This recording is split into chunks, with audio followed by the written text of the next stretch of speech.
नमस्कार। सबसे पहले सिविल मार्गदर्शन के इस यूट्यूब चैनल पर आपका हार्दिक स्वागत करता हूं।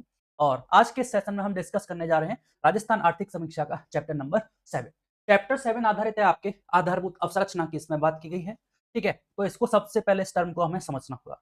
आधारभूत अवसंरचना की बात की गई है तो सरकार का लक्ष्य है 2047 तक राजस्थान को विकसित बनाना। सेम भारत सरकार का लक्ष्य है और उसी तर्ज पर राजस्थान सरकार का भी लक्ष्य है 2047। अब इस लक्ष्य को अचीव करना है तो सबसे बेहद महत्वपूर्ण है जो अर्थव्यवस्था के तीनों सेक्टर्स हैं, चाहे कृषि क्षेत्र, उद्योग क्षेत्र और सेवा क्षेत्र, इनकी जो परफॉर्मेंस है उनको इम्प्रूव करना। ये तीनों सेक्टर्स की परफॉर्मेंस को इम्प्रूव करने के लिए क्या आवश्यक है? आधारभूत अवसंरचना। आधारभूत अवसंरचना में क्या क्या इंक्लूड है? जैसे कि आपके ऊर्जा क्षेत्र की बात करनी होगी। ऊर्जा सबसे महत्वपूर्ण साधन है आज की डेट में, ऊर्जा संसाधन है। चाहे कृषि क्षेत्र की बात करें तो कृषि के क्षेत्र में हम सौर ऊर्जा, किसानों के लिए मतलब बिजली है वो समय पर उपलब्ध हो, ठीक है, जैसे सिंचाई समय पर हो, ठीक है, और उसमें भी सौर ऊर्जा, पवन ऊर्जा, इनको महत्व दिया गया है, इसलिए ऊर्जा संसाधन बेहद महत्वपूर्ण है। उद्योगों की क्षेत्र की बात करें तो पता ही है आपको कि एनर्जी तो चाहिए, ठीक है। फिर इसके अलावा बात करें, कनेक्टिविटी चाहिए, परिवहन के संसाधन होने चाहिए, बिजली, पानी, ये सारी चीज़ें उपलब्ध होनी चाहिए। ये बेसिक संसाधन है, ठीक है? इनके बारे में बात करनी होगी। अब इनके निर्माण के लिए, बेसिक अवसंरचना के निर्माण के लिए राजस्थान सरकार ने क्या प्रावधान किए हैं, सेंट्रल गवर्नमेंट ने क्या योजना चलाई है, इन सब के बारे में हमें देखना होगा।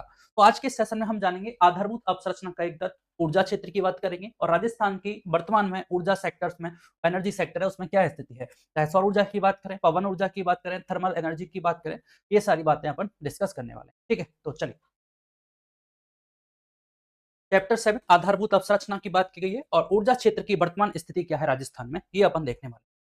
सबसे पहले बात करते हैं राजस्थान में ऊर्जा सुरक्षा और अधिष्ठापित क्षमता। अधिष्ठापित क्षमता मतलब कितनी ऊर्जा के संयंत्र अब तक स्थापित किए जा चुके हैं। मतलब कोई प्लांट लगाया, जैसे 1000 मेगावाट का प्लांट लगाया सरकार ने, तो अधिकतम क्षमता उसकी प्लांट की कितनी होगी? 1000 मेगावाट। अब वो बात अलग है कि उसकी उत्पादन क्षमता वर्तमान में किन्हीं कारणों से थोड़ी बहुत कम हो सकती है, ठीक है। और तो ये वाली क्या है, अधिष्ठापित क्षमता की बात करेंगे और ऊर्जा सुरक्षा की अपन बात करेंगे। तो राजस्थान निरंतर विद्युत क्षमता का विस्तार हो रहा है, ठीक है, और अवसंरचनात्मक निवेश के माध्यम से ऊर्जा सुरक्षा को मजबूत कर रहा है। मतलब अवसंरचना के क्षेत्र में लगातार राजस्थान में निवेश बढ़ता जा रहा है, इससे विद्युत क्षमता का विस्तार हो रहा है और ऊर्जा सुरक्षा राजस्थान की मजबूत हो रही है, ठीक है। इसका मतलब ये राजस्थान में वर्तमान में अधिष्ठापित जो ऊर्जा क्षमता है वो बढ़ी है। हमें आंकड़ा याद होना चाहिए कि कितनी वर्तमान में राजस्थान की क्षमता है। ऊर्जा उत्पादन राज्य की आर्थिक वृद्धि, औद्योगिकीकरण, शहरीकरण और जीवन स्तर सुधार में महत्वपूर्ण भूमिका है। बात क्लियर है? एनर्जी है तो एनर्जी होगी, ऊर्जा उत्पादन होगा तो आर्थिक वृद्धि होगी, औद्योगिकीकरण होगा, शहरीकरण होगा, जीवन स्तर सुधरेगा। कोई बात नहीं। राज्य की बढ़ती आर्थिक आवश्यकताओं को देखते हुए सतत और विविध ऊर्जा आपूर्ति आवश्यक है। नॉर्मल पॉइंट है, एनर्जी सेक्टर की बात की है। सबसे इंपॉर्टेंट बात यह है अधिष्ठापित ऊर्जा क्षमता कितनी है, इसके बारे में हमें बात करनी है। चलिए, अब बात करते हैं अधिष्ठापित क्षमता, इंस्टॉल्ड कैपेसिटी राजस्थान की कितनी है, ठीक है। तो सबसे पहले बात की गई है आपके मार्च 2025 की, कि मार्च 2025 के आंकड़े बताए गए हैं। मार्च 2025 तक राज्य की कुल अधिष्ठापित ऊर्जा क्षमता थी 27,283 मेगावाट, ठीक है। कितनी? 27,283 मेगावाट थी। लगभग 27,200 अपन आंकड़ा याद रख सकते हैं, 27,283 मेगावाट। फिर बात की दिसंबर 2025 और दिसंबर 2025 तक ये बढ़कर कितनी हो गई? 31,556 मेगावाट। कितनी? 31,556 मेगावाट। तो ये जो आंकड़ा है 31,556, ये हमारे लिए इंपॉर्टेंट है एग्जाम के पॉइंट ऑफ व्यू से। हमसे यहाँ से क्वेश्चन पूछा जाएगा कि हाल ही में आर्थिक समीक्षा 2025-26 के अनुसार राजस्थान की अधिष्ठापित ऊर्जा क्षमता, इंस्टॉल्ड कैपेसिटी कितनी है? तो जो आंसर होगा वो यही है, 31,556 मेगावाट, ठीक है। तो ये हमें याद रखना है। अब इस अधिष्ठापित ऊर्जा क्षमता जो 31,556 है, इसमें अलग अलग तरह से है, जैसे सौर ऊर्जा से है, पवन ऊर्जा है, थर्मल एनर्जी है। इस प्रकार से इसमें कई प्रकार के स्रोत शामिल हैं, ठीक है। चलिए बात करते हैं राजस्थान में विद्युत उत्पादन के प्रमुख स्रोतों की। तो राजस्थान में जो ऊर्जा उत्पादन के स्रोत हैं, प्रमुख सबसे इंपॉर्टेंट स्रोत है राजस्थान का तापीय ऊर्जा, थर्मल एनर्जी, जल विद्युत, गैस आधारित उत्पादन की बात की गई है। वहीं नवीकरणीय ऊर्जा के साधनों में सौर ऊर्जा, पवन ऊर्जा, बायोमास और थर्मल पावर की बात की गई है, ठीक है। यहाँ से देखिए राजस्थान में ऊर्जा का सबसे प्रमुख स्रोत क्या है? थर्मल पावर है। ये बात हमें याद रखनी है। क्वेश्चन पूछा जा सकता है कि राजस्थान में ऊर्जा का सबसे प्रमुख स्रोत क्या है? ऑप्शन मिलेगा आपके सामने, थर्मल एनर्जी, सौर ऊर्जा, पवन ऊर्जा और बायोमास, ठीक है। तो यहाँ से हमें आंसर लगाना होगा कि राजस्थान का ऊर्जा का जो सबसे प्रमुख स्रोत है वो कौन सा है? थर्मल पावर है। ये लाइन एक्चुअली क्या है, सेपरेटली दे रखी है इकोनॉमिक रिव्यू में, इसलिए हमारे लिए इसको इंपॉर्टेंट है। क्यों? क्योंकि दिसंबर 2025 तक राज्य सरकार की परियोजनाओं से स्थापित थर्मल क्षमता कितनी है, 7830 मेगावाट। 7830 मेगावाट की क्षमता है। राजस्थान सरकार के द्वारा विभिन्न जो थर्मल प्लांट लगाए गए हैं, जैसे सूरतगढ़ का है, ठीक है, कवई है, और आपके कौन सा है, कोटा थर्मल पावर है, छबड़ा है। इस तरह से राजस्थान में कई सारे प्लांट है, बरसिंगसर है बीकानेर में, ठीक है। ये सारे प्लांट हमें भी याद भी रखने, क्योंकि क्वेश्चन यहाँ से भी पूछा जाता है कि भाई बरसिंगसर कहाँ पर, प्लांट कहाँ पर है, किस जिले में स्थित है, कवई कहाँ पर है, ठीक है। तो ये बात हमें याद रखनी है। तो दिसंबर 2025 तक राज्य सरकार की परियोजनाओं से स्थापित थर्मल क्षमता कितनी है, 7830 मेगावाट। तो ये हमारे सामने आया दूसरा फैक्ट जो हमें याद रखना है। सबसे पहले बात की हमने राजस्थान की अधिष्ठापित ऊर्जा क्षमता, जो कि 31,556 है, 31,556 है। और इसमें राज्य सरकार की जो परियोजनाओं से संचालित थर्मल पावर है वो कितनी है, 7830 मेगावाट। ये भी हमें दूसरा डेटा याद रखना है। चलिएगा आगे बात करते हैं। सौर ऊर्जा की बात की गई। राजस्थान में सौर ऊर्जा का जो विकास है वो लगातार बढ़ता जा रहा है। सौर ऊर्जा की दृष्टि से राजस्थान अग्रणी राज्यों में से एक है, ठीक है। और राजस्थान सौर ऊर्जा उत्पादन में देश का अग्रणी राज्य है। विशाल रेगिस्तान, शुष्क भूमि सौर ऊर्जा परियोजनाओं के लिए उपयुक्त है।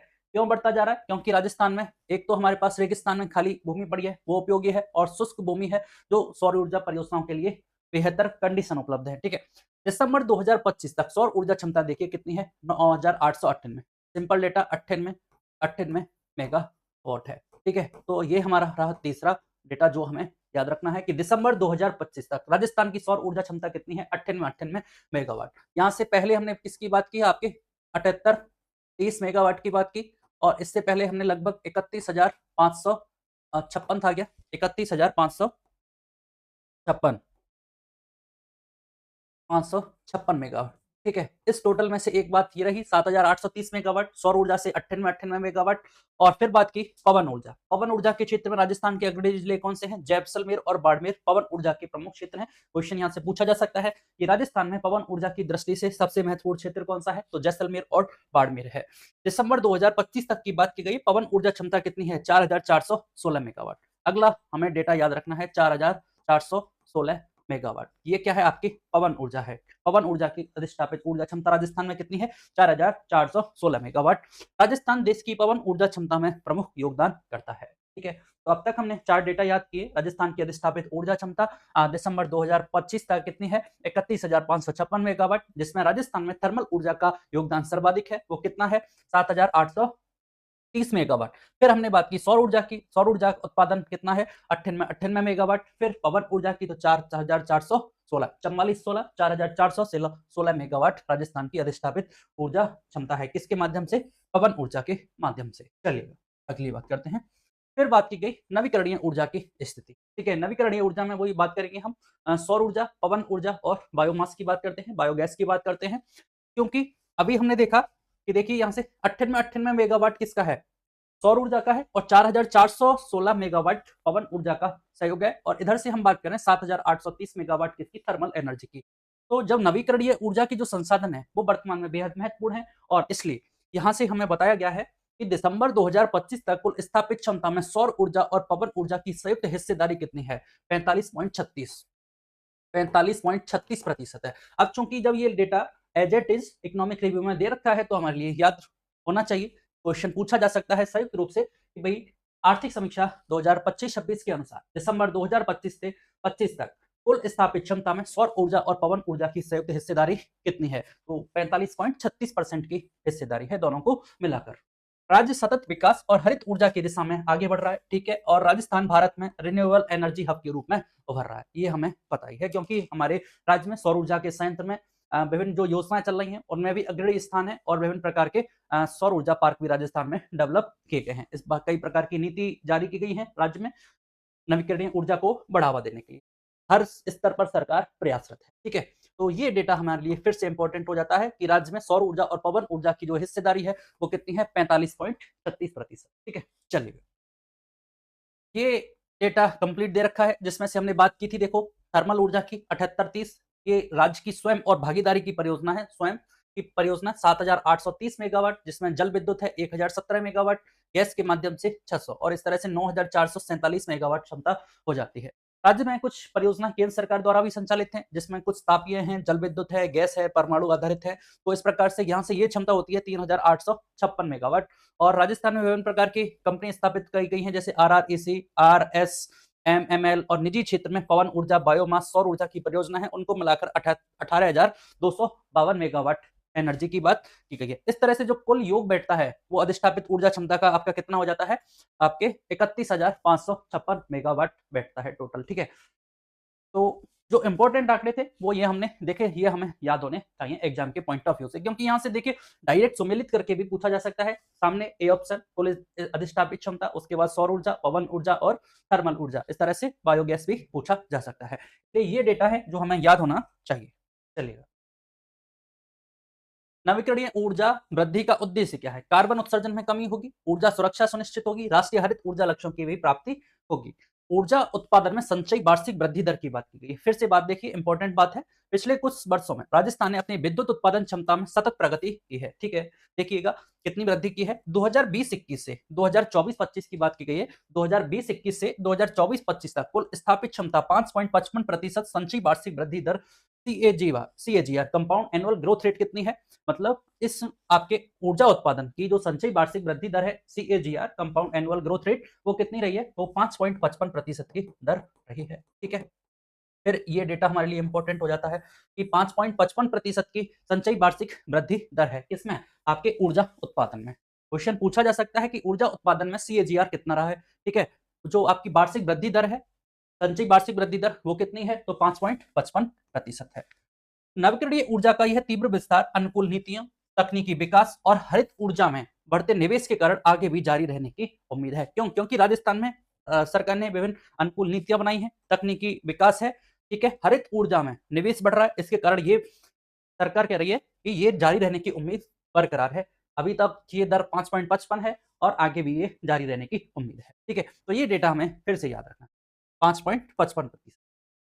फिर बात की हमने ट्रांसमिशन नेटवर्क कितना है। ट्रांसमिशन नेटवर्क प्रसारण नेटवर्क क्या है? मतलब जिसके माध्यम से बिजली उत्पादन केंद्रों से विद्युत को लंबी दूरी तक उच्च वोल्टेज लाइनों द्वारा विभिन्न क्षेत्रों और उपकेंद्रों तक पहुंचाया जाता है। मतलब बिजली उत्पादन का केंद्र है, उस केंद्र से उच्च जो थर्मल वोल्टेज वाली जो लाइन है उनके माध्यम से और विभिन्न क्षेत्रों और उपकेंद्रों तक पहुंचाना है विद्युत को। ठीक है, ये तो ये क्या है? प्रसारण नेटवर्क है। अब ये राजस्थान में कितना है इसकी बात की। देखो, मार्च 2017 में प्रसारण नेटवर्क था आपका 36,000 सर्किट किलोमीटर, जो दिसंबर 2025 में कितना हो गया? 45,933 सर्किट किलोमीटर हो गया।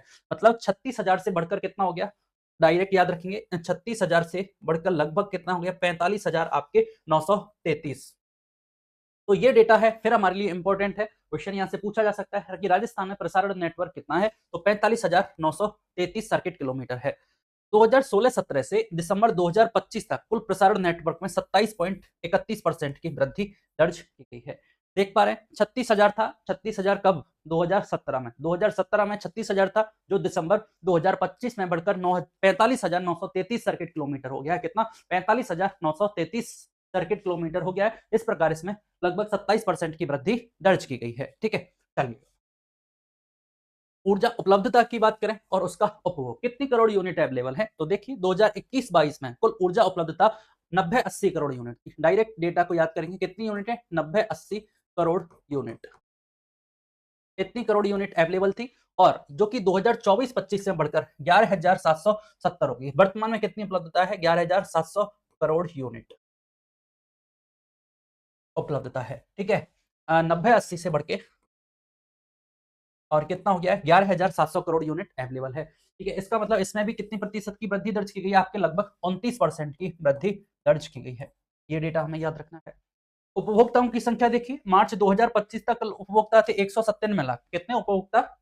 मार्च 2025 तक कुल उपभोक्ता 197 लाख थे, और नवंबर 2025 तक इनकी संख्या बढ़ के हो गई कितनी? 202 लाख। 202 लाख हो गई। इसका मतलब उपभोक्ताओं की संख्या में भी वृद्धि हुई है।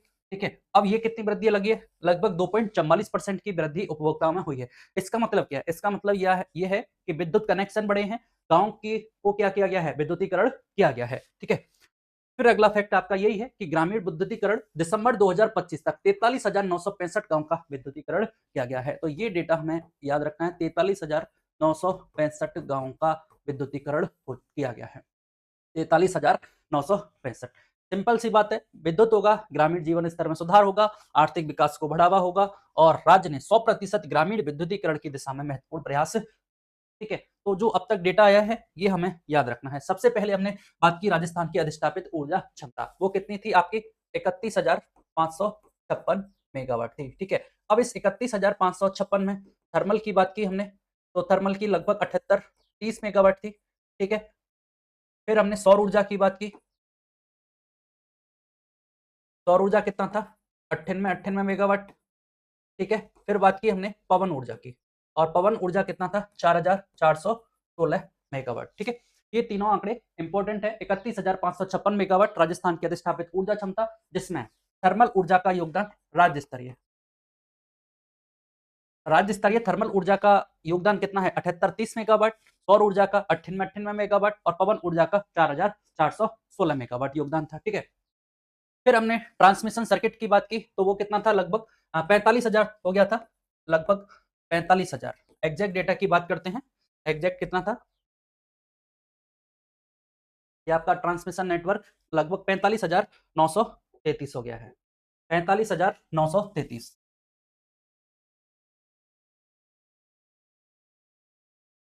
ट्रांसमिशन नेटवर्क 45,933 सर्किट किमी हो गया है, ठीक है। गांव की संख्या कितनी है, लगभग 43,965 गांव विद्युतीकरण हुए हैं। ये डेटा इंपॉर्टेंट है, कितना 43,965 गांव का विद्युतीकरण हुआ है, ठीक है। कितने करोड़ यूनिट की बात की, यूनिट लगभग बढ़ के हो गई है 11,000 करोड़ यूनिट अवेलेबल है। एग्जैक्ट नंबर हमें इतना भी याद रहेगा तो भी अपन आंसर टिक कर सकते हैं।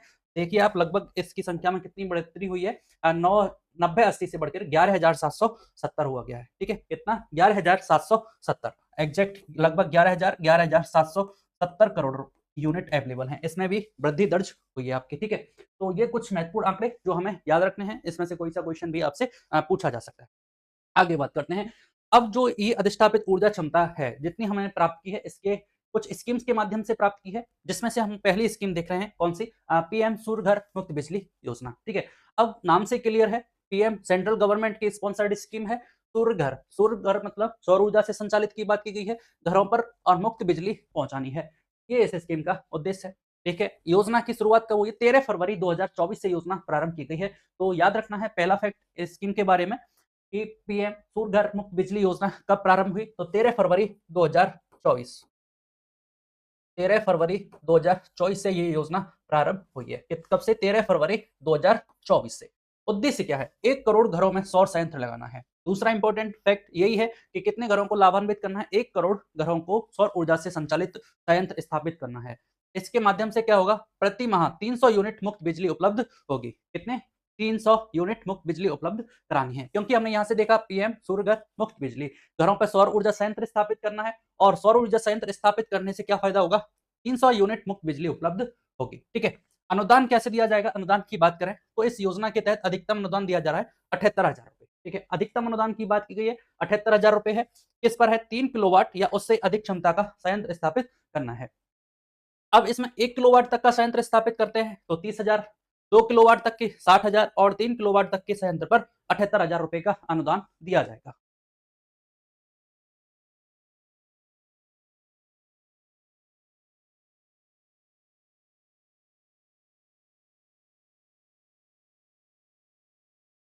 ठीक है, तो यहाँ से हमें देखना होगा, एक बार अनुदान की बात की गई है, अधिकतम अनुदान कितना है 78,000 रुपए, जो कि 3 किलोवाट या उससे अधिक की क्षमता पर दिया जाएगा।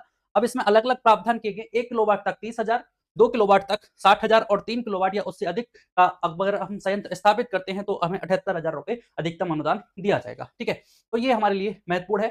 तो 13 फरवरी 2024 से योजना प्रारंभ की गई है, ठीक है। 1 करोड़ घरों को लाभान्वित करना है, 300 यूनिट बिजली इसके तहत प्रदान की जाएगी मुफ्त में, और अधिकतम अनुदान 78,000 रुपए है, जो कि अलग अलग प्रकार से 1 किलोवाट का संयंत्र 30,000 रुपए, 2 किलोवाट तक 60,000, 3 किलोवाट तक 78,000 रुपए का प्रावधान किया गया है।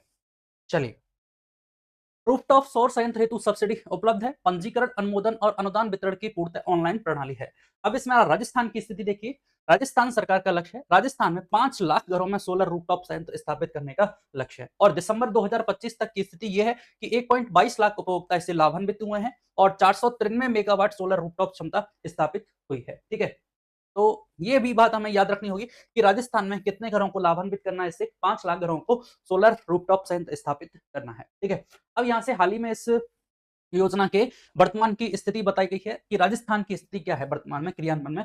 तो राजस्थान वर्तमान में इस योजना में 5वां स्थान है। ठीक है, राजस्थान का वर्तमान में 5वां स्थान है। ठीक है, अब वो 5वां स्थान है तो पहले अग्रणी जो राज्य हैं वो कौन से हैं? पहले स्थान पर है आपके गुजरात, दूसरे स्थान पर है आपका महाराष्ट्र, तीसरे स्थान पर है उत्तर प्रदेश, उत्तर प्रदेश के बाद केरल और यहां से 5वां राज्य है आपका राजस्थान। ठीक है, राजस्थान की रैंक कौन सी है? 5वीं रैंक है इस योजना के क्रियान्वयन में। ये बहुत बेहद महत्वपूर्ण है आपके एग्जाम के पॉइंट ऑफ व्यू से, क्योंकि ये आपके दे रखा है अप्रैल 2026 करंट की बात की गई है। ठीक है, तो ये डेटा हमें याद रखना है। तो क्वेश्चन स्कीम की डेट से लेके और वर्तमान स्थिति तक स्टेटमेंट फॉर्मेट में कोई सा भी फैक्ट पूछे जा सकते हैं, ये हमें याद रखना है। प्रथम स्थान पर गुजरात है, सेकंड स्थान पर महाराष्ट्र, तीसरे स्थान पर उत्तर प्रदेश, चौथे स्थान पर केरल और 5वें स्थान पर राजस्थान है। ठीक है, गुजरात, महाराष्ट्र, उत्तर प्रदेश, केरल और राजस्थान। ठीक है, और इससे पहले हमने देखा राजस्थान में 5वें स्थान पर है, 5 लाख घरों को लाभान्वित करना है। अधिकतम अनुदान 78,000 रुपए का दिया जा रहा है। 1 किलोवाट 30,000, 2 किलोवाट 60,000, 3 किलोवाट या उससे अधिक 78,000 रुपए। 13 फरवरी 2024 से योजना प्रारंभ की गई है, जिसके तहत 1 करोड़ घरों को लाभान्वित करना है और 300 यूनिट तक बिजली उपलब्ध कराने का लक्ष्य रखा गया है। ठीक है, तो ये स्कीम हमने देखी। अब बात की भाई राजस्थान की स्थिति 5वें स्थान पर है। ठीक है, अब राजस्थान के भी कौन से जिले हैं जो इसमें अग्रणी हैं, तो ये हमें फिर से देखना होगा। पहले स्थान पर जयपुर, जयपुर के बाद दूसरे स्थान पर गंगानगर, गंगानगर के बाद जोधपुर, सीकर और हनुमानगढ़। ये 5 जिले इसमें उच्चतम स्थापित क्षमता वाले जिले हैं। ठीक है, तो सबसे पहले कौन सा जिला है आपका? जयपुर। जयपुर के बाद आपका दूसरा जिला गंगानगर, गंगानगर के बाद तीसरा है जोधपुर, चौथा है सीकर और 5वां जिला है आपके हनुमानगढ़। ठीक है, तो ये 5 जिले के नाम हमें याद रखने हैं। जयपुर, गंगानगर, जोधपुर, सीकर और हनुमानगढ़, ये 5 जिले याद की। राजस्थान की रैंकिंग भी 5वीं थी ओवरऑल इंडिया में और इसके अलावा राजस्थान में 5 लाख घरों को ही इससे लाभान्वित करना है। ठीक है, तो ये इस योजना से संबंधित जितने भी महत्वपूर्ण पॉइंट थे वो हमने देखे और इसमें देख लीजिए 1,10,627 किलोवाट क्षमता के साथ जयपुर प्रथम स्थान। ठीक है, टॉप 3 अग्रणी जिले भी पूछे जा सकते हैं, 5 का सीक्वेंस भी पूछा जा सकता है इसमें। चलिएगा, अगली बात करते हैं मुख्यमंत्री निःशुल्क बिजली योजना, कृषि अनुदान। ठीक है, मुख्यमंत्री निःशुल्क बिजली योजना है और इसके 2 पक्ष हैं। एक तो कृषि अनुदान कृषि के क्षेत्र में है और दूसरा है इसका पार्ट है वो घरेलू क्षेत्र में बात की गई है। तो कृषि अनुदान के बारे में बात करते हैं। सबसे पहले संशोधित योजना है 2023 से लागू की गई है। इसमें क्या प्रावधान किया गया है कि 2000 यूनिट तक प्रति माह तक उपभोग करने वाले कृषि उपभोक्ताओं को निःशुल्क बिजली मिलेगी। ठीक है, उनका बिजली का बिल 0 आएगा। कितने यूनिट तक? 2000 यूनिट तक। अगर 2000 यूनिट तक कृषि उपभोक्ता उपयोग करते हैं तो उनका बिजली का जो बिल है वो निःशुल्क होगा। इसके बाद यदि उपभोग 2000 यूनिट से अधिक है तो उसका कितना सब्सिडी मिलेगी? 1000 रुपए की सब्सिडी प्रदान की जाएगी। केवल मात्र 1000 रुपए की सब्सिडी प्रदान की जाएगी अगर आप 2000 यूनिट से अधिक उपयोग लेते हैं और 2000 यूनिट तक उपभोग करते हैं तो आपको मात्र 0 बिजली का बिल आपको होगा, निःशुल्क बिजली मिलेगी 2000 यूनिट। अगली बात करते हैं घरेलू उपभोक्ताओं के लिए क्या लाभ है। घरेलू उपभोक्ताओं के लिए योजना है मुख्यमंत्री निःशुल्क बिजली योजना। इसमें 100 यूनिट तक मासिक विद्युत उपभोग करने वाले घरेलू उपभोक्ताओं को निःशुल्क बिजली का प्रावधान किया गया है। 100 यूनिट तक आपका बिजली का बिल है तो वो कितना होगा? 0। 100 यूनिट तक मासिक विद्युत उपभोग करने वाले घरेलू उपभोक्ताओं को निःशुल्क बिजली मिलेगी। अगर 100 यूनिट से अधिक की बात की गई, 200 यूनिट तक, 100 की बात 200 यूनिट तक, तो अगर 200 यूनिट उपयोग करते हो तो यदि मासिक उपभोग 200 यूनिट तक है तो पहले 100 यूनिट का विद्युत शुल्क माफ होगा। ठीक है, पूरा बिल माफ नहीं होगा। पहले 100 यूनिट का जो विद्युत शुल्क है केवल विद्युत शुल्क माफ होगा और स्थायी जो शुल्क है उसमें छूट मिलेगी और नगरीय उपकर में छूट मिलेगी। फिर अगली बात की गई 200 यूनिट से अधिक उपभोग करते हैं तो भी यह है कि 200 यूनिट से अधिक उपभोग करने वाले उपभोक्ताओं को जो प्रथम 100 यूनिट है वो निःशुल्क बिजली मिलेगी और अन्य शुल्क लागू रहेंगे। तो फायदा या तो ज्यादा फायदा 100 तक है या 200 से अधिक पर है। 200 से अधिक उपयोग करते हो तो प्रथम 100 यूनिट निःशुल्क है और अन्य शुल्क लागू रहेंगे। 200 यूनिट तक उपयोग पर थोड़ा सा कम फायदा है। पहले 100 यूनिट का केवल विद्युत शुल्क और स्थायी शुल्क और नगरीय उपकर में आपको छूट मिलेगी। ठीक है, तो ये योजना हमें याद रखनी है। सबसे इंपॉर्टेंट बात इसमें यही है कृषि अनुदान की 2000 यूनिट तक प्रति माह उपभोग करने वाले कृषि उपभोक्ताओं को निःशुल्क है और 2000 से अधिक का उपभोग करते हैं यूनिट का तो केवल 1000 रुपए की सब्सिडी मिलेगी। ठीक है, चलिए फिर बात करते हैं। अगली योजना है पीएम कुसुम योजना, बेहद इंपॉर्टेंट योजना है, हर बार चर्चा का विषय बना हुआ है। ठीक है, तो पीएम कुसुम योजना की बात की गई है। प्रधानमंत्री किसान ऊर्जा सुरक्षा ऊर्जा महाअभियान। ठीक है, इसका नाम हमें याद रखना है, प्रधानमंत्री किसान ऊर्जा सुरक्षा उत्थान महाअभियान योजना है। मार्च 2019 से शुरू हुई है। कब से प्रारंभ की गई? 2019 से। वहीं पीएम सूर्य घर योजना 13 फरवरी 2024 से प्रारंभ की गई थी। पीएम कुसुम योजना 2019 कब से? मार्च 2019 से प्रारंभ की है। तो जनवरी 2024 में योजना का विस्तार किया गया। देखिए क्या विस्तार है। मंत्रालय नवीन और नवीकरणीय ऊर्जा मंत्रालय द्वारा संचालित है। इसका कुल बजट है आपका 34,000 करोड़ रुपए का बजट है। ठीक है, लेटेस्ट डेटा है, इनको हमें याद रखना है। वही पीएम कुसुम योजना का बजट कितना है? 34,000 करोड़ रुपए। योजना का उद्देश्य क्या है? वही किसानों को पीएम कुसुम योजना किसान ऊर्जा सुरक्षा उत्थान महाअभियान। ठीक है, तो किसानों को ऊर्जा मिलनी चाहिए, इससे पानी की सुरक्षा प्रदान की जाएगी, किसानों की आय बढ़ेगी, कृषि क्षेत्र में डीजल मुक्त बनाना है, पर्यावरण प्रदूषण कम होगा क्योंकि सौर ऊर्जा को बढ़ावा मिलेगा। किसानों को जो सौर कृषि पंप हैं उनको अपनाने हेतु प्रोत्साहित किया जाएगा। बंजर भूमि पर सौर ऊर्जा उत्पादन को बढ़ावा मिलेगा और ग्रामीण भारत में 30,800 मेगावाट सौर क्षमता स्थापित करनी है। ग्रामीण भारत में इसका जो लक्ष्य रखा गया है वो कितना है? 30,800 मेगावाट सौर क्षमता स्थापित किया करना है। ठीक है, अब इस योजना के 3 अलग-अलग घटक हैं। इसमें से पहला घटक के बारे में बात करेंगे, क्या प्रावधान है कि हमें नए सौर ऊर्जा संयंत्र स्थापित करने हैं। ठीक है, कितना स्थापना करनी है? 0 से 5 मेगावाट से 2 मेगावाट क्षमता तक विकेंद्रीकरण सौर ऊर्जा संयंत्र स्थापित करने का इसमें प्रावधान किया गया है, जो कि 33 और 11 किलोवाट सब स्टेशन है उनकी 5 किमी की परिधि में स्थित होने। ठीक है, 0.5 मेगावाट से 2 मेगावाट तक क्षमता का विकेंद्रीकरण सौर ऊर्जा संयंत्र स्थापित करना होगा और इसमें 33 और 11 किलोवाट जो सब स्टेशन है उनकी 5 किलोमीटर की परिधि में ये स्थापित होना चाहिए। और किसानों द्वारा अपनी भूमि पर 10,000 मेगावाट विकेंद्रीकरण ग्रिड कनेक्टेड सौर संयंत्र स्थापित करना है। घटक ए में क्या प्रावधान किया गया है? 10,000 मेगावाट के विकेंद्रीकरण ग्रिड से कनेक्टेड सौर ऊर्जा संयंत्र हमें स्थापित करना है, जिसमें प्रत्येक की क्षमता कितनी है? 0.5 मेगावाट से 2 मेगावाट तक है, जो 33-11 किलोवाट के जो सब स्टेशन है उनके 5 किमी की परिधि में स्थित होना चाहिए, तभी ये क्या होगा? ग्रिड से कनेक्टेड माना जाए। ठीक है, चलिए घटक बी की बात करें। घटक बी में 14 लाख स्टैंड अलोन सौर कृषि पंप स्थापित करने हैं। मतलब जो ग्रिड से कनेक्टेड नहीं है, केवल सौर ऊर्जा से संचालित होंगे, ऐसे सौर कृषि पंपों की स्थापना हमें करनी है। कितने? 14 लाख की बात की गई है, जबकि यहाँ घटक ए के अंतर्गत कितनी? 10,000 मेगावाट की बात की गई और यहाँ संख्या बताएगी 14 लाख स्टैंड अलोन कृषि पंप स्थापित करना है। अब बात की गई कि इसमें सरकार क्या देगी? अनुदान देगी, सरकार पैसा उपलब्ध कराएगी। तो पैसा कैसे मिलेगा? तो केंद्र सरकार दे देगी 30% लागत का। ठीक है, लागत का 30% सेंट्रल गवर्नमेंट देगी और 30% लागत का राज्य सरकार के द्वारा दिया जाएगा। ये तो हो गया आपका कितना? 60%। 60% के बाद बचा 40% पैसा, उस 40% लागत किसान को लगानी है। अब इस 40% जो किसान लगाएगा उसका भी 30% तक उसको बैंक क्या ले सकता है? बैंक से ऋण उपलब्ध हो जाएगा। इस प्रकार आप देखिए 100% पैसा लगेगा, 100% में से 30% सेंट्रल गवर्नमेंट, ठीक है, और 30% कौन देगा? State government.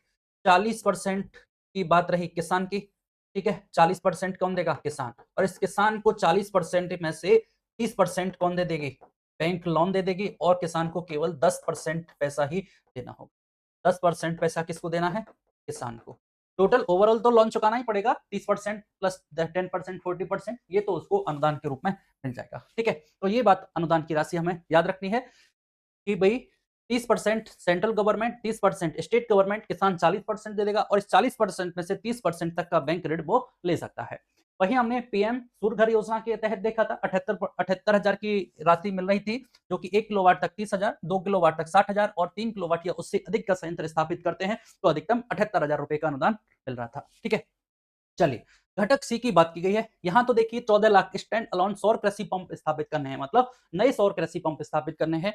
घटक सी के अंतर्गत प्रावधान किया गया है जो पहले से स्थापित हैं, डीजल से चलने वाले सौर ऊर्जा संयंत्र उनको सॉरी डीजल से चलने वाले जो संयंत्र हैं उनको सौर ऊर्जा से हमें संचालित करना है, उनका अपग्रेडेशन हमें करना है। ऐसे 35 लाख ग्रिड कनेक्टेड कृषि पंपों का सोलराइजेशन करना है। ये 14 लाख नए स्थापित करने हैं और 35 लाख को हमें सोलराइजेशन करना है। फीडर स्तर पर सोलराइजेशन शामिल किया गया है। चलिए, तो ये दोनों तीनों महत्वपूर्ण योजना हमने देखी सौर ऊर्जा के क्षेत्र में। ठीक है, अब बात करते हैं इनके लिए एजेंसी बनाई गई राजस्थान अक्षय ऊर्जा निगम लिमिटेड, RRECL।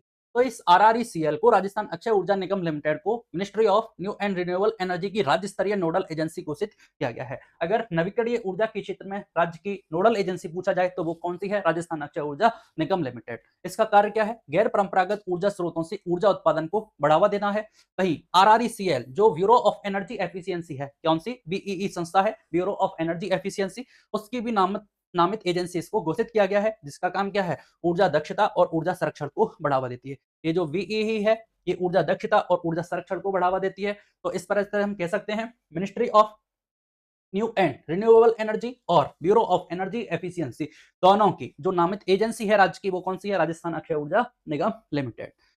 क्यों? अब बात करते हैं सौर ऊर्जा उत्पादन की। राजस्थान की जो बेहतर स्थिति है वो उसका कारण क्या है? तो राजस्थान में सौर ऊर्जा उत्पादन की अपार क्षमता है। उसका कारण क्या है? क्योंकि सौर जो विकिरण तीव्रता है वो कितनी है? 6 से 7 किलोवाट आवर वर्ग मीटर प्रतिदिन है। 6 से 7 किलोवाट आवर वर्ग मीटर प्रतिदिन की ये सौर विकिरण की क्षमता है राजस्थान में। और राज्य में प्रतिवर्ष 325 से अधिक सौर दिवस हैं। और ministry of new and renewable energy के अनुसार राजस्थान की अधिकतम जो अनुमानित सौर ऊर्जा क्षमता है वो कितनी है? 142 गीगावाट की क्षमता है। ठीक है, राजस्थान में इतनी क्षमता है सौर ऊर्जा उत्पादन की, कितनी? 142 गीगावाट। किसके अनुसार? Ministry of new and renewable energy department के अनुसार। ठीक है, तो ये दोनों फैक्ट हमें याद रखना है। सौर विकिरण की तीव्रता 6 से 7 किलोवाट आवर पर वर्ग मीटर प्रतिदिन है और 325 से अधिक सौर दिवस हैं और राजस्थान की क्षमता 142 गीगावाट है सौर ऊर्जा उत्पादन में। अगली बात करते हैं RRSDCL। यहाँ से एक कंपनी स्थापित की गई है, Rajasthan solar park development company limited है, जो कि राजस्थान में विभिन्न प्रकार के सौर ऊर्जा पार्क स्थापित किए गए हैं। वो इस कंपनी का सहयोग है इसमें, RRSDCL। इसका काम क्या है? सौर और नवीकरणीय पार्कों की अवसंरचना का विकास करना है। ठीक है? तो इस क्रम में इसके संस्था के द्वारा जो सौर ऊर्जा पार्क स्थापित किए गए हैं उसमें से पहला पार्क है बड़ला सोलर पार्क। बेहद इंपॉर्टेंट है, इसकी क्षमता हमें याद होना चाहिए कितनी है? बड़ला सोलर पार्क की क्षमता है 2245 मेगावाट की क्षमता है। कितनी? 2245 मेगावाट की क्षमता है किसकी? बड़ला सोलर पार्क की। और ये भी पता होना चाहिए कि इसका जो डेवलपमेंट है वो 4 चरणों में किया गया है। ठीक है, और प्रत्येक चरण की क्षमता भी याद होनी चाहिए, क्वेश्चन पूछा जा चुका है अलग अलग इससे। तो देखिए, चरण बार विवरण देखेंगे कि भाई प्रथम चरण में 65 मेगावाट बनाएंगे, द्वितीय चरण में 680 मेगावाट, तृतीय चरण में 1000 मेगावाट और चतुर्थ चरण में 500 मेगावाट का प्लांट स्थापित किया गया। 65 के बाद 680, 680 के बाद 1000 और फिर 500। 65, 680, 1000 और 500 मेगावाट, इस तरह से ये 4 चरण में ये क्षमता विकसित की। तो ये डेटा हमें सीक्वेंस से याद रखना है। पहला है 65 मेगावाट, फिर 680 मेगावाट, फिर है 1000 और 1000 के बाद ये आपके 500 मेगावाट की बात की। इस तरह से ये 4 चरण में स्थापित गई हैं। अब ये 4 चरण में इसकी सहयोगी कंपनी कौन-कौन सी रही है वो अभी हमें देखना होगा। भाई प्रथम चरण में 65 मेगावाट की क्षमता थी, जो आपके सामने RRSDCL के द्वारा है। ठीक है, ये क्लियर है। द्वितीय चरण में 680 मेगावाट RRSDCL, क्लियर। ठीक है, तृतीय चरण 1000 मेगावाट जो कि ये कंपनी है, एक तो राज्य सरकार का संयुक्त उपक्रम और ये IT&FS, इस कंपनी का पूरा नाम हमें देखना होगा। इस तरह से ये सूरज करके है इसकी उप कंपनी, IT&FS का नाम फुल फॉर्म हमें देखनी होगी एक बार से। इस कंपनी के द्वारा इसको विकसित किया गया है। और चतुर्थ चरण में 500 मेगावाट की क्षमता विकसित की गई है, जो अडानी रिन्यूएबल एनर्जी डेवलपमेंट के द्वारा विकसित की गई है, अडानी ग्रुप के द्वारा भी डेवलप की गई है। तो हमें याद रखना होगा, देखो पहले 2 चरण हैं वो तो राजस्थान की सौर ऊर्जा कंपनी है RRSDCL के द्वारा डेवलप की गई, और तृतीय चरण जो 1000 मेगावाट का है वो IL&FS राज्य सरकार का संयुक्त उपक्रम इन दोनों के द्वारा डेवलप की गई, और चतुर्थ चरण है वो अडानी ग्रुप के द्वारा डेवलप किया गया है, जिसकी क्षमता 500 मेगावाट है। तो क्वेश्चन यहाँ से इस तरह भी पूछा जा सकता है, निम्नलिखित में से कौन सा युग्म सुमेलित है? 4 युग्म बनाने हैं बस, एक ऑप्शन, 2 ऑप्शन, 3 ऑप्शन और 4 ऑप्शन। क्वेश्चन यहाँ से आपके सामने तैयार है। यहाँ तक भी क्वेश्चन पूछा जा सकता है, सुमेलित कीजिए इस तरह से। ठीक है, और क्वेश्चन आपके यहाँ से भी पूछा जा सकता है कि ये इस तरह से, ठीक है। तो सारे डेटा हमें सीक्वेंस से याद होना चाहिए कि भाई भड़ला सोलर पार्क को 4 चरणों में विकसित किया गया है, जिसकी कुल उत्पादन क्षमता 2245 मेगावाट है, जिसमें प्रथम और द्वितीय चरण आपके RRSDCL के द्वारा डेवलप किए गए हैं, जिनकी क्षमता 65 मेगावाट और द्वितीय चरण की क्षमता कितनी है 680 मेगावाट है। वहीं तृतीय चरण 1000 मेगावाट का, जो कि IL&FS और राज्य सरकार के द्वारा स्थापित किया गया है। चतुर्थ चरण 500 मेगावाट, जो कि अडानी ग्रुप के द्वारा विकसित किया गया है, ठीक है। चलिए दूसरी बात करते हैं नौखा सोलर पार्क की। नौखा सोलर पार्क की क्षमता याद रखनी है, कुल कितनी है 925 मेगावाट का ये प्लांट है। नौखा नौखा नौ नौ से क्षमता कितनी होगी 925 मेगावाट है इसकी क्षमता है, याद रखना है। नौखा सोलर पार्क क्षमता कितनी है 925 मेगावाट। फिर देखिए राजस्थान डेवलपमेंट कंपनी RRECL, इसकी सहयोगी कंपनी है RRECL, राजस्थान डेवलपमेंट कंपनी के द्वारा इसको बनाया गया है नौखा सोलर पार्क को। बात करते हैं, अगला है फलौदी पोंकरण सोलर पार्क। फलौदी और पोंकरण, फलौदी पोंकरण सोलर पार्क क्षमता कितनी है 750 मेगावाट, ठीक है।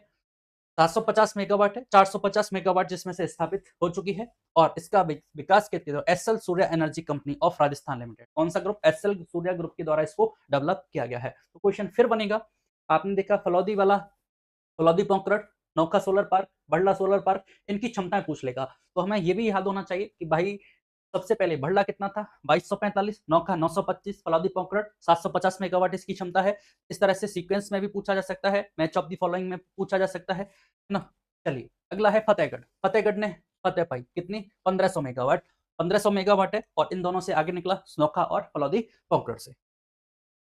तो बड़ला प्रथम स्थान पर, फतेहगढ़ सेकंड नंबर पर आ जाएगा, क्षमता 1500 मेगावाट की, जिसमें से 1496 मेगावाट क्षमता चालू कंडीशन में है, अतिरिक्त 500 मेगावाट क्षमता इसमें जोड़ी गई है, और Adani renewable energy park Rajasthan के द्वारा इसको डेवलप किया गया है। तो बड़ला का चतुर्थ चरण, और फतेहगढ़ किसने फतेह पाई, अडानी ग्रुप ने फतेह पाई।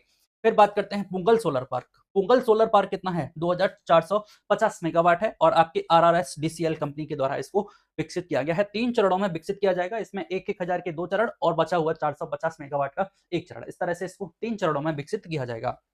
यहाँ से 1600-6400 megawatt battery energy storage system BESS भी इसमें शामिल किया गया है। तो ये हमारे लिए इतना इंपॉर्टेंट है नहीं। पुंगल सोलर पार्क की क्षमता कितनी है 2450 मेगावाट है। क्वेश्चन में पूछा जाएगा, सबकी हमें जो क्षमता है वो याद होनी चाहिए। जैसे पहली बात किसकी की हमने, सबसे पहले इंपॉर्टेंट बात है भड़ला। भड़ला की क्षमता कितनी है 2245 मेगावाट। दूसरे स्थान पर फतेहगढ़, फतेहगढ़ की क्षमता कितनी है 1500 मेगावाट, ठीक है। तीसरी नौका, नौका कितनी है 925 मेगावाट, ठीक है। और इसके बाद आपका आता है फलौदी पोंकरण 750 मेगावाट, और 5वें नंबर पर पुंगल याद रखना है अलग से। पुंगल कितना है 2450 मेगावाट की क्षमता। तो ये हमें पांचों याद होनी चाहिए, ठीक है। इसके 4 चरण थे, पहले में कितना था 65, सेकंड 680, थर्ड में 1000 मेगावाट, और चतुर्थ चरण में विकसित किया गया है 500 मेगावाट, ठीक है। इस तरह से ये क्षमता हमें इनकी याद होनी चाहिए सीक्वेंस से, बड़ला, फतेहगढ़, नौका, फलौदी और पुंगल। हो सकता है एग्जाम में ये दे भी ना, और केवल हमें नाम दे और सीक्वेंस सेट करवाए, सबसे घटते हुए क्रम में व्यवस्थित कीजिए, बढ़ते हुए क्रम में व्यवस्थित कीजिए। इस तरह से भी क्वेश्चन पूछा जा सकता है, और पूछा गया है, ये भी बात क्लियर। चलिए अब बात करते हैं, यहाँ तक बात की हमने राजस्थान में सौर ऊर्जा की, अब बात करते हैं पवन ऊर्जा की। तो NIWE national institute of wind energy ने के अध्ययन के अनुसार राजस्थान में पवन ऊर्जा की अनुमानित क्षमता कितनी है 284 गीगावाट है। 150 मीटर की ऊंचाई पर बात की गई है। अगर हम 150 मीटर की ऊंचाई की बात करेंगे तो राजस्थान में पवन ऊर्जा की जो अनुमानित क्षमता है वो कितनी है 284 गीगावाट। राजस्थान में अभी हमने सौर ऊर्जा उत्पादन देखा था, कितने गीगावाट का लक्ष्य है 142 गीगावाट राजस्थान में उत्पादन हो सकता है। वहीं पवन ऊर्जा कितना अनुमानित हुआ है 284 गीगावाट। अब देखिए दिसंबर 2025 तक स्थापित पवन ऊर्जा क्षमता कितनी है 5229 मेगावाट, और दिसंबर 2025 तक 2140 मेगावाट हाइब्रिड क्षमता प्रारंभ हो चुकी है। हाइब्रिड मतलब इसमें कुछ सौर ऊर्जा का भी इसमें उपयोग किया जाता है इसको संचालन करने में। हाइब्रिड परियोजना में 885 मेगावाट पवन ऊर्जा क्षमता शामिल है। आपने देखा होगा सबसे पहले हमने बात की थी 4416 मेगावाट क्षमता की बात की थी स्टार्टिंग में राजस्थान में, वो केवल राजस्थान में राज्य सरकार द्वारा स्थापित थी, ठीक है। अब यहां से हम बात कर रहे हैं ओवरऑल। तो ओवरऑल जब बात की गई तो राजस्थान में पवन ऊर्जा की अनुमानित क्षमता ये 284 गीगावाट और ये दिसंबर 2025 तक स्थापित कितनी हो सकी है वो 5229 मेगावाट है।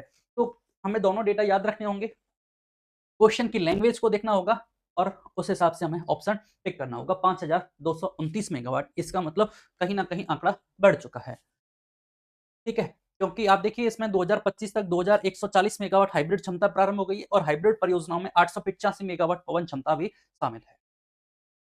पवन ऊर्जा के संयंत्रों की बात करेंगे तो राजस्थान में पहला जो संयंत्र है वो अमर सागर जो कि जैसलमेर में है, वो राजस्थान में पवन ऊर्जा का पहला संयंत्र है। क्वेश्चन यहाँ से पूछा जा सकता है कि राजस्थान में पवन ऊर्जा का पहला स्रोत संयंत्र कहाँ है, तो ये अमर सागर जैसलमेर में है। इसके अलावा आप देखिए जैसलमेर में अमर सागर, सोडाबाधन और पोहरा, आंकल और हसुआ, ये 5 जो संयंत्र हैं ये कहाँ पर हैं आपके जैसलमेर में। इन सीक्वेंस से इनका नाम हमें याद होना चाहिए, अमर सागर, सोडाबाधन, पोहरा, आंकल और हसुआ। क्वेश्चन डायरेक्ट पूछा जा सकता है कि राजस्थान में अमर सागर, तोड़ाबाधन, पोहरा, आंकलर और हसुआ किस क्षेत्र से संबंधित है, तो हमें बताना होगा ये पवन ऊर्जा के संयंत्र यहाँ स्थापित किए गए हैं। राजस्थान में द्वितीय पवन ऊर्जा का जो संयंत्र है, ठीक है, वो कहाँ लगाया गया, आपके देवगढ़, जो कि कहाँ स्थित है, प्रतापगढ़। देवगढ़ प्रतापगढ़ में राजस्थान में पवन ऊर्जा का दूसरा संयंत्र स्थापित किया गया है। इसके अलावा कोठड़ी, फलौदी में, हर्ष, सीकर में और बड़ा बाग फिर से जैसलमेर में स्थापित किया गया है। जैसलमेर में 6 हो गई, अमर सागर, तोड़ाबांधन, पोहरा, आंकल, हसुआ और बड़ा बाग जैसलमेर, हर्ष सीकर में है, गोठड़ी फलौदी में है। इसके अलावा आप देखिए इसका मतलब कुल 9 प्लांट हैं, ठीक है, ये 9 की 9 नाम हमें याद रखने हैं। आप क्वेश्चन तैयार है, जैसलमेर, सीकर, प्रतापगढ़ और फलौदी, 4 डिस्ट्रिक्ट आपके सामने है, चारों से क्वेश्चन बन जाएगा आसानी से मैच ऑफ दी फॉलोइंग का। चलिए फिर बात करते हैं बायोमास एनर्जी की। तो बायोमास ऊर्जा राजस्थान में स्वच्छ ऊर्जा का महत्वपूर्ण स्रोत है। इसके लिए कच्चा माल क्या चाहिए, सरसों की तोड़ी और बलायती बबूल। दिसंबर 2025 तक की स्थिति देखी, 20 बायोमास संयंत्र स्थापित किए गए हैं जिनकी क्षमता 207 मेगावाट है। तो यहाँ से आप देख लीजिए बायोमास की जो क्षमता है वो कितनी है, 207 मेगावाट है। राजस्थान में बायोमास की ऊर्जा क्षमता कितनी है, 207 मेगावाट की बात की गई है। वर्तमान में 4 बायोमास संयंत्र निर्माणाधीन है जिनकी क्षमता 39 मेगावाट है और राजस्थान सरकार ने इसके लिए बायोमास और बेस्ट टू एनर्जी नीति 2023 भी लागू की है। कौन सी नीति, राजस्थान सरकार ने biomass and best to energy नीति 2023 चालू की है। कब से प्रारंभ की गई ये नीति, 29 सितंबर 2023 से। कब से, 29 सितंबर 2023 से ये नीति जारी की गई है। कौन सी, biomass and best to energy नीति 2023 जारी की गई 29 सितंबर 2023 से, जिसमें राजस्थान की जो बायोमास की क्षमता है वर्तमान में कितनी है, 207 मेगावाट की क्षमता है, जिसके लिए सरसों की तोड़ी और बलायती बबूल कच्चे माल के रूप में उपयोगी है, ठीक है। बायोमास संयंत्र स्थापित किए गए हैं। बायोमास एनर्जी प्लांट पहला पदमपुरा श्री गंगानगर में, उनियारा टोंक में है, पदमपुर गंगानगर हो गया, खातौली कोटा, रंगपुर चित्तौड़, चंदेरिया चित्तौड़, सांगरिया हनुमानगढ़ और कचेला बक्सरी ये जालौर। ये इंपॉर्टेंट है, क्वेश्चन पूछा जा सकता है। हाल ही में बायोमास ऊर्जा संयंत्र कचेला बागसरी स्थापित किया गया है, राजस्थान के किस जिले से संबंधित है, राजस्थान के किस जिले में स्थित है, तो आपके जालौर में कहाँ स्थित है, सांचौर में ये स्थित है। सांगरिया हनुमानगढ़ में, चंदेरिया और रंगपुर दोनों चित्तौड़ में, खातौली कोटा पदमपुर गंगानगर में स्थित है, उनियारा टोंक में स्थित है। तो ये सारे हमें याद रखने हैं। इसके अलावा मिक्स में भी पूछा जा सकता है, कोई संयंत्र बायोमास का दे देगा, उधर से एक आपके पवन ऊर्जा का दे देगा, इस तरह से मिक्स में भी क्वेश्चन पूछा जा सकता है, ठीक है। ग्रीन हाइड्रोजन नीति लागू की गई है राज्य में, लक्ष्य रखा गया है वर्ष 2030 तक 2000 केटीपीए किलो टन प्रति वर्ष ग्रीन हाइड्रोजन का उत्पादन करना है, ठीक है। तो ग्रीन हाइड्रोजन का ये लक्ष्य भी डेटा हमें याद रखना है, 2000 केटीपीए का लक्ष्य है ये ग्रीन हाइड्रोजन नीति के तहत, और कब तक, 2030 तक। तो 2030 तक 2000 केटीपीए किलो टन प्रति वर्ष ग्रीन हाइड्रोजन का उत्पादन भी हमें करना है। तो ये हमने क्या बात की अब तक, सौर ऊर्जा के विभिन्न स्रोतों की बात की, चाहे पवन ऊर्जा, सौर ऊर्जा, थर्मल एनर्जी और बायोगैस, बायोमास एनर्जी और ग्रीन हाइड्रोजन की भी बात हम कर चुके हैं, ठीक है। चलिए, तो राजस्थान की इस क्रम में एक योजना बनाई, नीति जारी की राजस्थान सरकार ने, राजस्थान की एकीकृत स्वच्छ ऊर्जा नीति। राजस्थान एकीकृत स्वच्छ ऊर्जा नीति राजस्थान सरकार ने कब से, 16 जुलाई 2025, डेट याद रखनी है, 16 जुलाई 2025 से ये नीति जारी की गई है। कब से, 16 जुलाई 2025 से। एकीकृत स्वच्छ ऊर्जा नीति 2024 लागू की। इसका मुख्य लक्ष्य 2029-30 तक कितना, 125 गीगावाट नवीकरणीय ऊर्जा उत्पादन क्षमता हासिल करना है। 125 गीगावाट एनर्जी का इसमें लक्ष्य रखा गया है नवीकरणीय ऊर्जा के माध्यम से, ठीक है।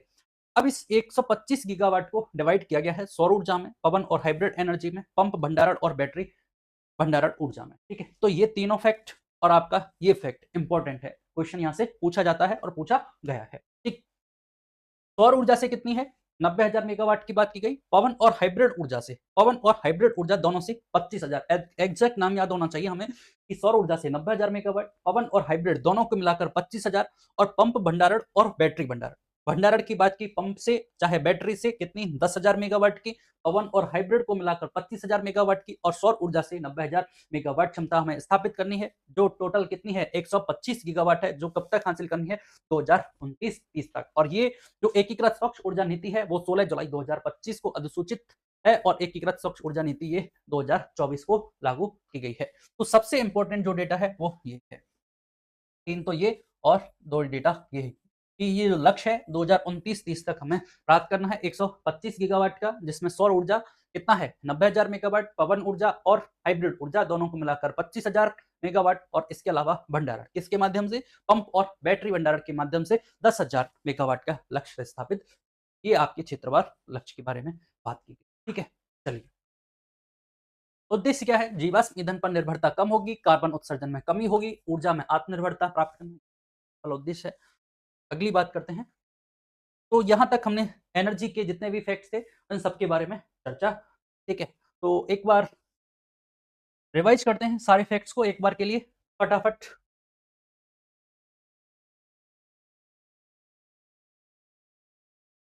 चलो बैक से ही स्टार्ट करते हैं।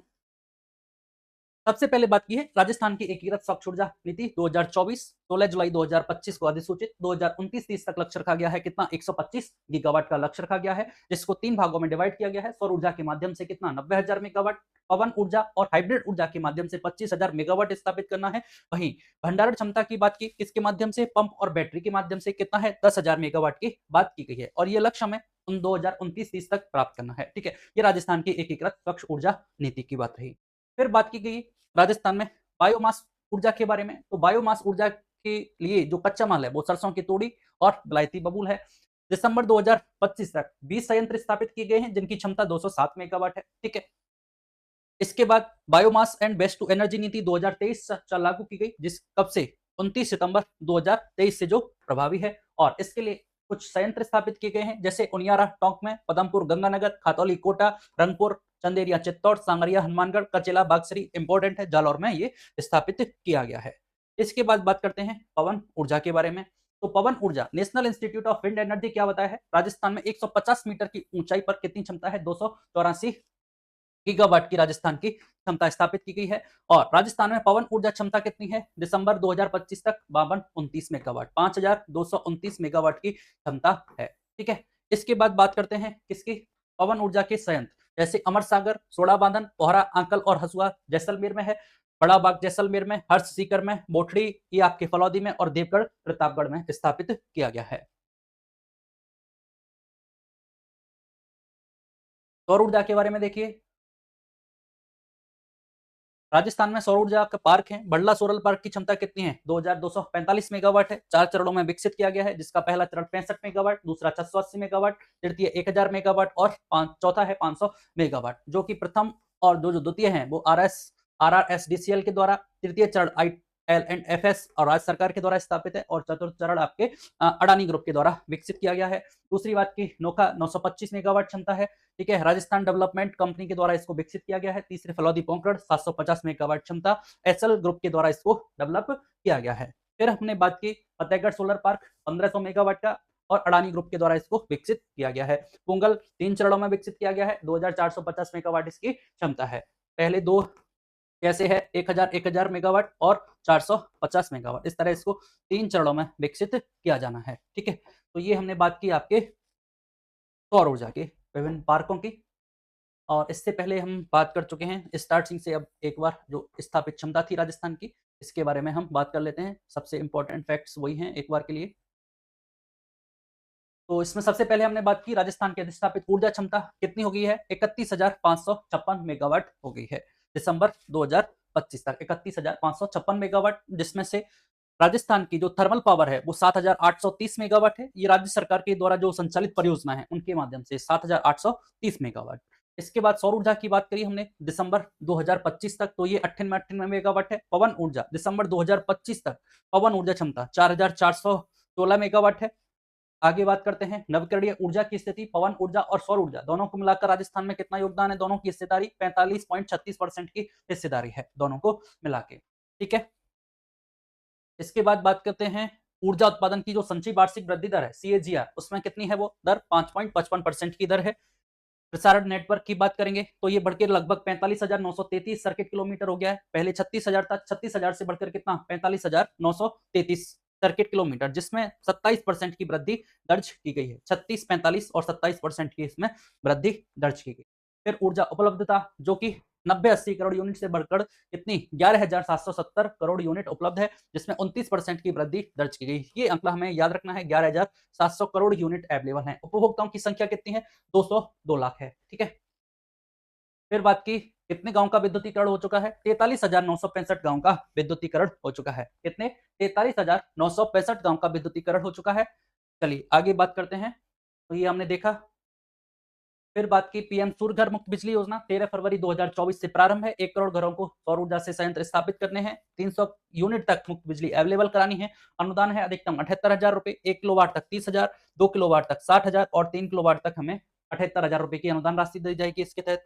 फिर इसमें हमने देखा राजस्थान की स्थिति में, राजस्थान में 5 लाख घरों को इससे लाभान्वित करना है, ठीक है। फिर बात की हमने राजस्थान का वर्तमान में इस योजना के क्रियान्वयन में 5वें स्थान है। प्रथम स्थान पर गुजरात, सेकंड पोजीशन महाराष्ट्र, तृतीय स्थान पर उत्तर प्रदेश, केरल और 5वें स्थान पर इस तरह से राजस्थान है, ठीक है। फिर इसके उच्चतम स्थापित क्षमता वाले 5 जिले देखे। पहले स्थान पर जयपुर, सेकंड पोजीशन गंगानगर, गंगानगर के बाद तृतीय स्थान पर जोधपुर, सीकर और 5वें स्थान पर हनुमानगढ़ है, ठीक है। क्वेश्चन यहाँ से पूछा जा सकता है।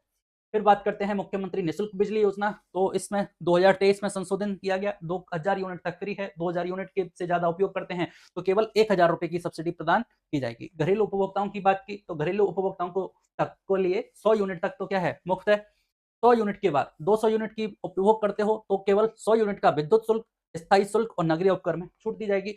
200 यूनिट से अधिक उपभोग करते हैं तो प्रथम 100 यूनिट क्या है? निःशुल्क है। ये बात हमें याद रखनी है। पीएम कुसुम योजना देखी, 3 चरण थे इसके। घटक ए 3 घटक थे, घटक ए, घटक बी, घटक सी। इस तरह से इसका कुल बजट कितना है? 34,000 करोड़ का है। और आगे बात करते हैं घटक ए की बात करते हैं। इसमें घटक ए में 0.5 से 2 मेगावाट तक का संयंत्र स्थापित करना है, जो कैसा हो? ग्रिड से कनेक्टेड होना चाहिए, 5 किमी की परिधि में स्थित होना चाहिए और ऐसे 10,000 मेगावाट तक की विकेंद्रीकरण क्षमता में स्थापित करनी है। कितनी? 10,000 मेगावाट का इसमें लक्ष्य रखा गया है। 14 लाख स्टैंड अलोन कृषि पंप स्थापित करने हैं, जिसमें आप देख पा रहे हैं सेंट्रल गवर्नमेंट 30%, राजस्थान गवर्नमेंट 30%, किसान को 40% देना है। 40% में से वो 30% क्या ले सकता है? लोन, बैंक के द्वारा राशि मिल जाएगी। इस तरह से घटक सी की 35 लाख ग्रिड कनेक्टेड कृषि पंपों का सोलराइजेशन हमें करना है, ठीक है। राजस्थान अक्षय ऊर्जा निगम की बात की गई, जो ministry of new and renewable energy और जो ब्यूरो ऑफ एनर्जी एफिशिएंसी है, इसकी दोनों की राज्य नामित एजेंसी है, जो सौर ऊर्जा उत्पादन में महत्वपूर्ण उसका भूमिका है, ठीक है। और राजस्थान में सौर ऊर्जा उत्पादन की अपार क्षमता हमने देखी, 6 से 7 किलोवाट आवर वर्ग मीटर प्रतिदिन की सौर विकिरण तीव्रता की क्षमता, जिसमें 365 से अधिक सौर दिवस राजस्थान में पाए जाते हैं। इस प्रकार राजस्थान की क्षमता कितनी है? 142 गीगावाट की राजस्थान की क्षमता है, ठीक है। तो ये सारे फैक्ट्स जो कि एग्जाम के पॉइंट ऑफ व्यू से, एनर्जी के सेक्टर से बेहद इंपॉर्टेंट थे, जो हमने डिस्कस किए, ठीक है। तो आज की क्लास यहाँ समाप्त करेंगे। धन्यवाद।